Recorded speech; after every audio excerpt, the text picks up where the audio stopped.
ऐसा राममय भारत मैंने नहीं देखा।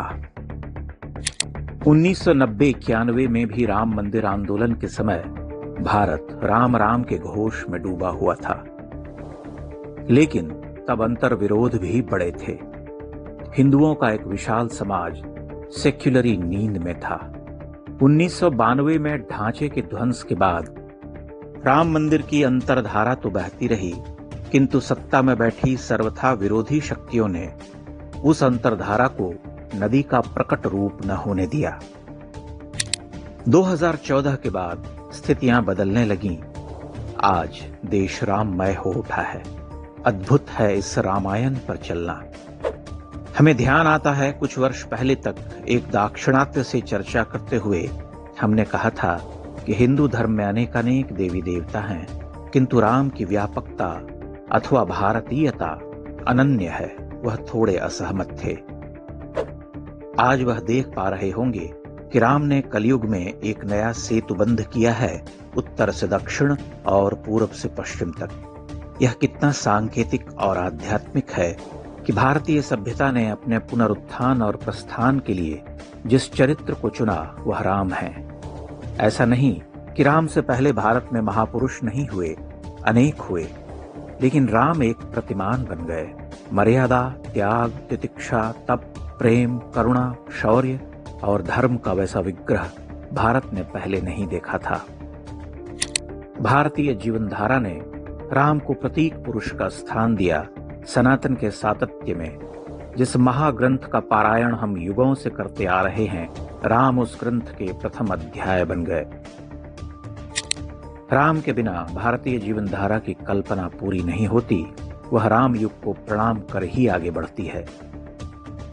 राम ने हजारों वर्ष पूर्व जिस आदर्श की स्थापना की, उससे बड़ा आदर्श हम नहीं बना सके। आदर्श के सभी उपमान राम तत्व में ही समा गए। इसीलिए जब भारतीय सभ्यता ने 1000 वर्ष के संघर्ष और जय पराजय के बाद अपना प्रस्थान बिंदु चुना, तो उसे राम का ही ध्यान आया। वह राम का मंदिर बनाने को उमड़ पड़ा। रामो विग्रहवान धर्मः, यह वाल्मीकि कहते हैं। और स्वयं राम क्या कहते हैं? धर्मम अर्थम च कामम च पृथ्वीम चापि लक्ष्मण, इच्छामि भवताम अर्थे एतत् प्रतिशृणोमि ते।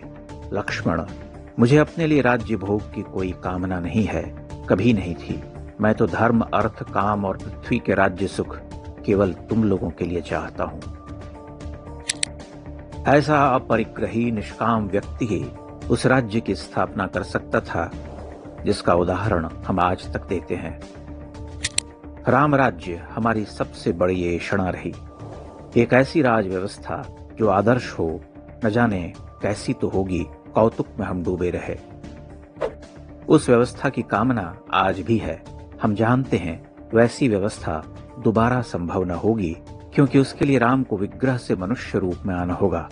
किंतु विग्रह में भी वही राम प्रतिष्ठित हैं। उस विग्रह की प्राण प्रतिष्ठा इस अर्थ में सांकेतिक और युग परिवर्तन की साक्षी है। राम और कृष्ण अनन्य हैं। यूं तो हम सभी देवी देवताओं को सगुण रूप में देखते पूजते हैं, परंतु राम और कृष्ण मनुष्य, अनन्य साधारण मनुष्य के रूप में आते हुए महामानव के रूप में प्रतिष्ठित हो जाते हैं। ऐसे मनुष्य जो अपनी मनुष्यता से देवत्व में संतरण करते हैं और पुनः पुनः मनुष्य रूप में प्रकट होने की संभाव्यता को बनाए रखते हैं। राम कृष्ण से पहले आते हैं। राम सीधी रेखा पर चलते हैं। वैसा दृढ़ निश्चयी, सत्यनिष्ठ, अडिग मार्गी, निर्भ्रांत, वीर, धर्मात्मा उनसे पूर्व कोई नहीं। उनके बाद भी राम सदृश दूसरा नहीं। भगवान कृष्ण भिन्न अर्थों में अद्वितीय हैं। इसीलिए राम भारतीय सभ्यता के इस नए युग के नायक हैं। उनकी छत्र छाया में ही इस देश को रहना होगा। राम ही इस नए पथ के प्रदर्शक हैं। 1992 में ध्वंस हुआ था। ध्वंस कष्ट लिए आता है। अब निर्माण का समय है, इसीलिए आनंद लिए आया है।